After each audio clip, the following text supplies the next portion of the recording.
नमस्कार, India voice देख रहे हैं आप और मैं हूं आपके साथ सुचित्रा गुप्ता। वक्त हो चला है रिपोर्टर लाइव का, जहां पर दिन भर की तमाम बड़ी खबरें हमारे संवाददाता ग्राउंड जीरो से सीधा आप तक पहुंचाते हैं। रुक करेंगे पहली खबर की ओर। खबर रांची से है, जहां यूपी के सीएम मुख्यमंत्री योगी आदित्यनाथ झारखंड दौरे पर हैं। आपको बता दें कि इस दौरान उन्होंने एक जनसभा की और क्या कुछ योगी ने कहा है, बता रहे हैं हमारे संवाददाता अजय पांडे। विधानसभा चुनाव को लेकर के सियासत जो है सज चुकी है और प्रधानमंत्री नरेंद्र मोदी से लेकर के तमाम मंत्री यहां अब झारखंड में अपनी जनसभाओं को संबोधित कर रहे हैं। आज कोडरवा और जमशेदपुर में योगी आदित्यनाथ ने आज झारखंड में विधानसभा चुनाव को जनसभा को संबोधित किया। उन्होंने जनसभा संबोधित करते हुए बीजेपी के संकल्प पत्रों का जिक्र करते हुए उन्होंने अपने विरोधियों पर निशाना साधा। साफ तरीके से कांग्रेस पर सीधे तरीके से निशाना साधते हुए कहा कि औरंगजेब की तरह झारखंड के खनिज और संपदा को लूटने की कोशिश की जा रही है। वो कांग्रेस के पूर्व मंत्री आलमगीर आलम पर निशाना साधते हुए कहा कि खनिज संपदा तथा तमाम भ्रष्टाचार से सम्मिलित जो सरकारें जो चला रही है, इसे झारखंड से उखाड़ फेंकने की जरूरत है। और इसके साथ ही उन्होंने साफ तरीके से कहा है कि यहाँ से कटोगे तो बटोगे। इसको लेकर के झारखंड की राजनीतिक और सियासत काफी तक है। और ऐसे में जो कांग्रेस के राष्ट्रीय अध्यक्ष मल्लिकार्जुन खड़गे ने भी साफ तरीके से कहा, तुम ही कटोगे और तुम ही बटोगे। ऐसे में सियासत के मायने क्या हो सकते हैं, ये देखने वाली बात हो सकती है। कैमरा पर्सन के साथ मैं जय कुमार, इंडिया वॉइस रांची। तो वहीं करहल उपचुनाव में भाजपा प्रत्याशी अनुजेश प्रताप के समर्थन में करहल पहुंचे यूपी सरकार के कैबिनेट मंत्री जयवीर सिंह। करहल में एक रिजॉर्ट में कार्यकर्ताओं के साथ उन्होंने मीटिंग की और पत्रकारों से बात करते हुए भाजपा प्रत्याशी की जीत का दावा किया। और क्या कुछ कहा है जयवीर सिंह ने, बता रहे हैं हमारे सहयोगी मुकेश कुमार। उत्तर प्रदेश सरकार के कैबिनेट मंत्री ठाकुर जयवीर सिंह आज करहल विधानसभा क्षेत्र के शिव रिसोर्ट पर बूथ कार्यकर्ता सम्मेलन में शामिल होने के लिए पहुंचे। वहां उन्होंने मीडिया कर्मियों से बात करते हुए कहा है कि ईवीएम पर सवाल समाजवादी पार्टी हो या अखिलेश जी हो, ईवीएम जहां चुनाव होता है उस पर ईवीएम पर सवाल उठाना कोई बड़ी बात नहीं है, क्योंकि जब चुनाव जीत जाते हैं तो ईवीएम के सवाल भी शायद धरे के धरे रह जाते हैं। तो वहीं धर्मेंद्र यादव और जो चुनाव की तिथियां बड़ी हैं उनको भी लेकर उन्होंने साफ तौर से कह दिया है कि भारतीय जनता पार्टी जो है 9 सीटों पर इस बार जीत दर्ज कराएगी, क्योंकि अभी जो माहौल है और जिस तरीके का मैनपुरी का जो प्रत्याशी है अनुजेश प्रताप जी, उनको यादवों का पूरा सहयोग मिल रहा है और इस बार जो करहल सीट है उस पर कमल खिलाने के लिए भारतीय जनता पार्टी दमखम से लगी हुई है। तो वहीं स्टार प्रचारक में भी मैनपुरी के जो मंत्री है ठाकुर जयवीर सिंह को रखा गया है। तो और कार्यकर्ताओं से भी उन्होंने संवाद करते हुए बूथ कार्यकर्ताओं को जो गुरु मंत्र देने का काम किया है। तो वहीं हर बूथ को मजबूत करने के लिए शिव रिसोर्ट पर बूथ कार्यकर्ता सम्मेलन का आयोजन किया गया, जिसमें भारतीय जनता पार्टी के जिला अध्यक्ष समेत प्रत्याशी सहित कई बड़े नेता भी मंच पर साझा होते हुए नजर आए हैं। मैनपुरी से इंडिया वॉइस के लिए मुकेश कुमार। खबर रायबरेली से है, जहां कांग्रेस नेता और सांसद राहुल गांधी एक दिवसीय दौरे पर रायबरेली पहुंचे। क्या कुछ अपडेट है इस खबर पर, इसकी जानकारी दे रहे हैं हमारे संवाददाता राजू तिवारी। प्रतिपक्ष और रायबरेली सांसद राहुल गांधी आज अपने एक दिवसीय दौरे पर अपने संसदीय क्षेत्र रायबरेली पहुंचे। एयरपोर्ट लखनऊ पर उतरकर वो सड़क मार्ग से होते हुए रायबरेली पहुंचे। रायबरेली चुरुआ बॉर्डर पर उन्होंने हनुमान जी के मंदिर में उतरकर पूजा अर्चना किया, जिसके बाद वहां पर कांग्रेसियों ने उनका भव्य स्वागत किया। इसके बाद वो डिग्री कॉलेज चौराहे पर चौक बनी थी, उसका जो है उन्होंने उद्घाटन किया। जिसके बाद वो कलेक्ट्रेट परिसर पहुंचे, जहां पीएमजेएसवाई के तहत लगभग 6 करोड़ की सड़कों का लोकार्पण किया। हालांकि इसके बाद जो उनका पूर्व से निर्धारित प्रोग्राम दिशा का था, वो दिशा के बैठक में पहुंचे और बतौर सभापति उन्होंने दिशा की बैठक का समापन किया। बताया जा रहा है कि दिशा की बैठक में रायबरेली जिला पंचायत अध्यक्ष, एमएलसी और जिले के जितने भी विधायक हैं वो मौजूद रहे। जो भी केंद्र सरकार की योजनाएं थी उस पर गहनता से चर्चा हुई। जिले के आला अधिकारी मौजूद रहे और राहुल गांधी के साथ में अमेठी से सांसद केएल शर्मा भी मौजूद रहे।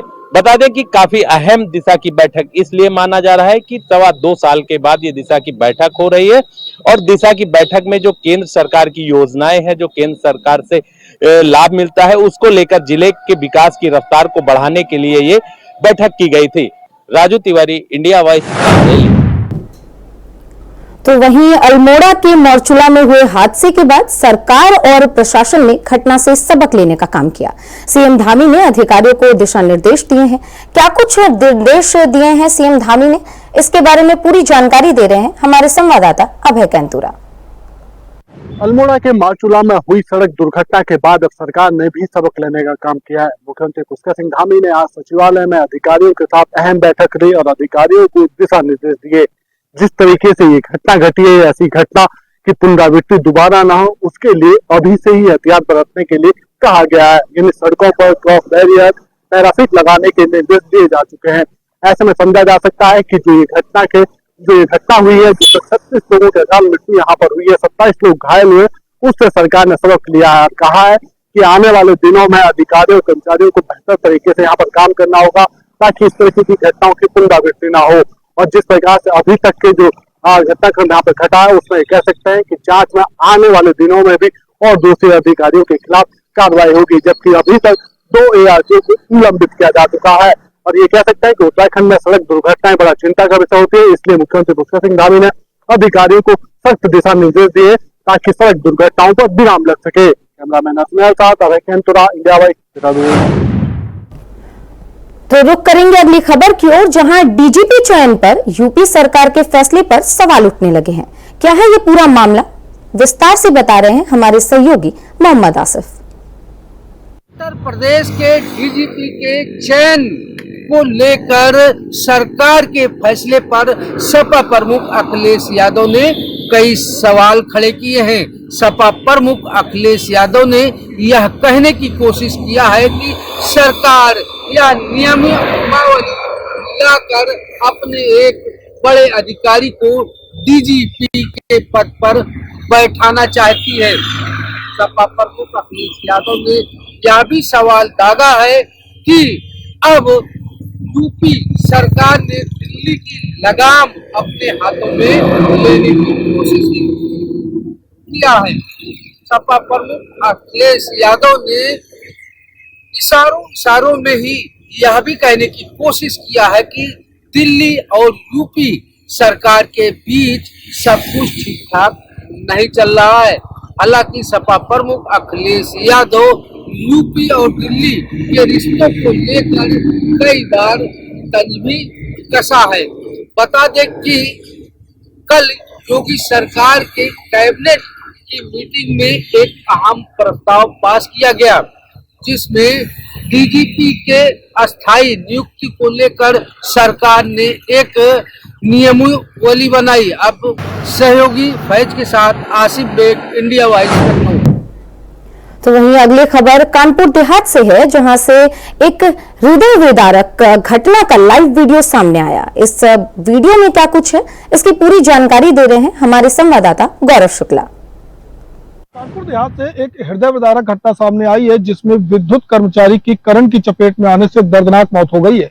आपको बता दें, पूरा मामला सिकंदरा तहसील क्षेत्र के कस्बा राजपुर का है, जहां पर विद्युत लाइन में फॉल्ट की सूचना पर एक विद्युत कर्मचारी पहुंचा और शटडाउन लेने के बाद विद्युत पोल पर चढ़कर फॉल्ट को ठीक कर रहा था। तभी किसी विभागीय कर्मचारी ने लाइन की सप्लाई को चालू कर दिया, जिससे वह करंट की चपेट में आ गया और करंट भी इतना पावरफुल था कि उसका शरीर 4 भागों में बट गया।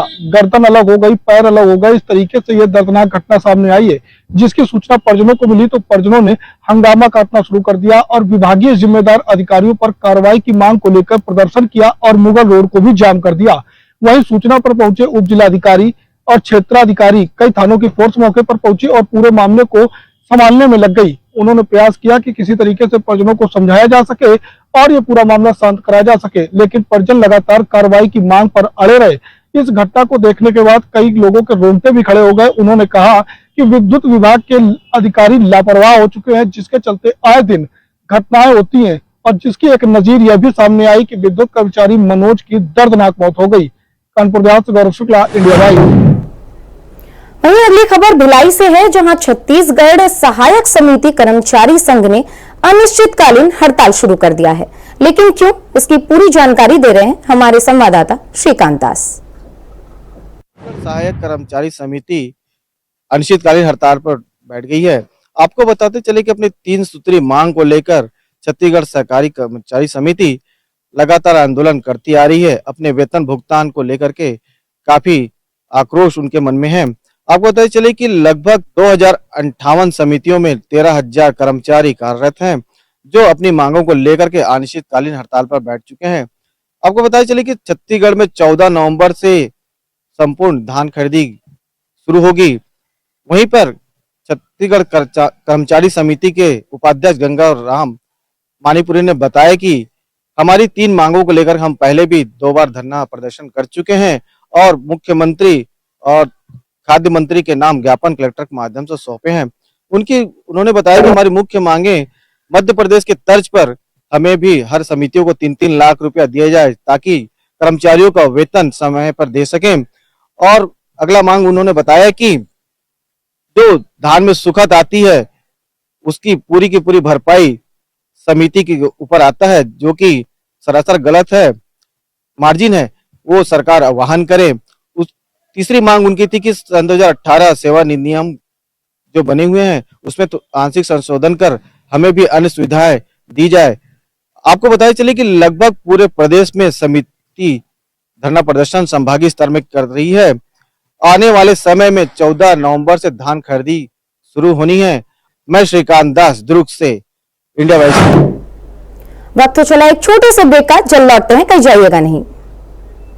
ब्रेक के बाद रिपोर्टर्स लाइव में एक बार फिर से आप सभी का स्वागत है। रुक करते हैं खबरों की ओर, जहां लखनऊ से ये खबर है। आपको बता दें कि राजा भैया अखिलेश यादव और सपा के और भी करीब आ गए हैं, क्योंकि राजा भैया ने सपा के राष्ट्रीय महासचिव पर जो मुकदमा दर्ज किया था वो वापस ले लिया है।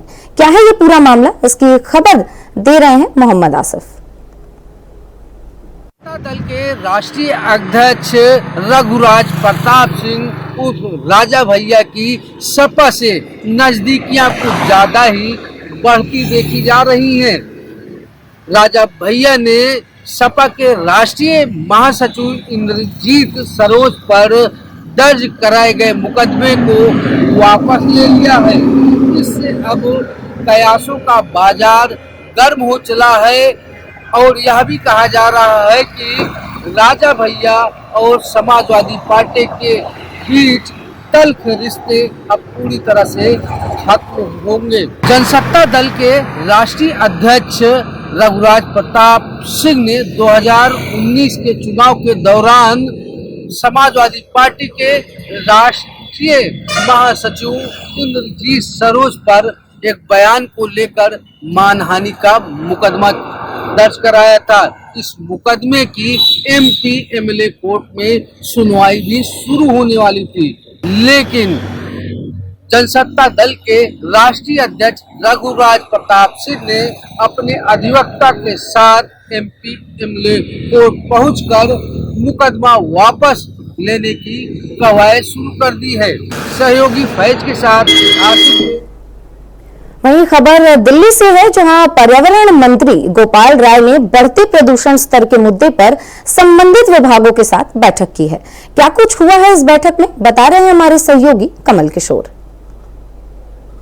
मंत्री गोपाल राय ने मंगलवार को राष्ट्रीय राजधानी में बढ़ते प्रदूषण के स्तर के मुद्दे पर संबंधित विभागों के साथ बैठक की अध्यक्षता की। राष्ट्रीय राजधानी दिल्ली की वायु गुणवत्ता पिछले कई दिनों से खराब श्रेणी में है। दिल्ली के कई इलाकों में गंभीर श्रेणी में पहुंच गई है। AQI 200 से 300 के बीच खराब और 300 से 400 के बीच बहुत खराब और 400 से 450 के बीच गंभीर और 450 और उससे अधिक को गंभीर प्लस माना जाता है। इससे पहले दिन में गोपाल राय ने उत्तर भारतीय राज्यों में प्रदूषण को कम करने के लिए एकजुट प्रयास करने की वकालत की, जबकि पड़ोसी राज्यों में भाजपा सरकार पर वायु प्रदूषण पर राजनीति करने का आरोप लगाया है। उन्होंने कहा कि केंद्र में यूपी, हरियाणा और राजस्थान में भाजपा की सरकारें हैं, उन्हें राजनीति के अलावा कुछ और करना नहीं आता। उत्तरी राज्यों की सभी सरकारों को मिलकर काम करना होगा। दिल्ली सरकार दिन रात काम कर रही है और भाजपा सरकार चुपचाप बैठी है। आप नेता ने भाजपा पर अपनी जिम्मेदारियों से भागने का आरोप लगाया है। गोपाल राय ने कहा, भाजपा कार्यकर्ताओं के नाटक से प्रदूषण कम करने में मदद नहीं मिलेगी। वीडियो जर्नलिस्ट के साथ मैं कमल किशोर, इंडिया वॉइस, दिल्ली। वहीं खबर सुल्तानपुर से है, जहां की एमपी एमएलए कोर्ट में आज ज़िहर होनी थी। पिछली तारीख को पेश करने के बाद विजय मिश्रा के वकील संतोष कुमार पांडे ने ज़िहर की थी। क्या है ये पूरा मामला, बता रहे हैं हमारे सहयोगी शैलेश श्रीवास्तव। कांग्रेस नेता राहुल गांधी द्वारा कर्नाटक विधानसभा के दौरान अमित शाह पर अभद्र टिप्पणी की गई थी। इससे आहत होकर भाजपा नेता विजय मिश्रा ने एक परिवार दाखिल किया था, जिसकी सुनवाई लगातार चल रही है। आपको बता दें 26 जुलाई को कांग्रेस नेता राहुल गांधी सुल्तानपुर के एमपी एमएलए कोर्ट में पेश हुए थे, जहां पर उन्होंने अपना बयान दर्ज कराया था, जिसके बाद कोर्ट ने विपक्षी वकील संतोष मिश्रा को साक्ष्य प्रस्तुत करने के लिए कहा था। साक्ष्य प्रस्तुत किया जा सका है, जिसमें एक सीडी और एक कुछ वीडियोज बना के दिए गए हैं। आपको बता दें उसकी सुनवाई भी लगातार चल रही है और जिसकी डेट 31 अक्टूबर लगाई गई थी, लेकिन वकीलों के हड़ताल के चलते सुनवाई नहीं हो सकी और आगामी डेट 5 नवंबर लगा दी गई थी, जो कि आज का दिन है। लेकिन जज के अवकाश के चलते आज भी सुनवाई नहीं हो सकी है, लिहाजा कोर्ट ने तारीख को आगे बढ़ाते हुए 23 नवंबर लगा दी है। सुल्तानपुर से शैलेश श्रीवास्तव, इंडिया वॉइस के लिए। वहीं खबर हमीरपुर से है, जहां गाजियाबाद में वकीलों पर हुए लाठीचार्ज के विरोध में अधिवक्ता संघ का प्रदर्शन देखने को मिला। खबर पर ज्यादा जानकारी दे रहे हैं हमारे संवाददाता रुपेश गुप्ता। बाद में वकीलों के साथ जो लाठीचार्ज का मामला हुआ, उसी को लेकर आज हमीरपुर में भी वकीलों ने प्रदर्शन किया और अपना काम भी बंद रखा। इसके बाद उन्होंने रोड शो करते हुए, नारेबाजी करते हुए कलेक्ट्रेट प्रांगण पर पहुंचे और जिला अधिकारी को मुख्यमंत्री द्वारा संबोधित ज्ञापन सौंपा है और उन्होंने 6 सूत्रीय मांगे रखी हैं, जिसको लेकर आज वकीलों ने हड़ताल भी की और रोड शो करते हुए जिला अधिकारी को संबोधित ज्ञापन सौंपकर उन्होंने मांग की है कि जल्द से जल्द कार्रवाई की जाए। इंडिया वॉइस से रुपेश गुप्ता। तो वहीं देहरादून से ये अगली खबर है, जहां आपको बताएं कि राज्य स्थापना दिवस को लेकर जिलाधिकारी सवीन बंसल की अध्यक्षता में कलेक्ट्रेट सभागार में ये बैठक हुई है और इस बैठक में क्या कुछ फैसले लिए गए हैं, इसकी जानकारी दे रहे हैं हमारे संवाददाता धनराज गर्ग।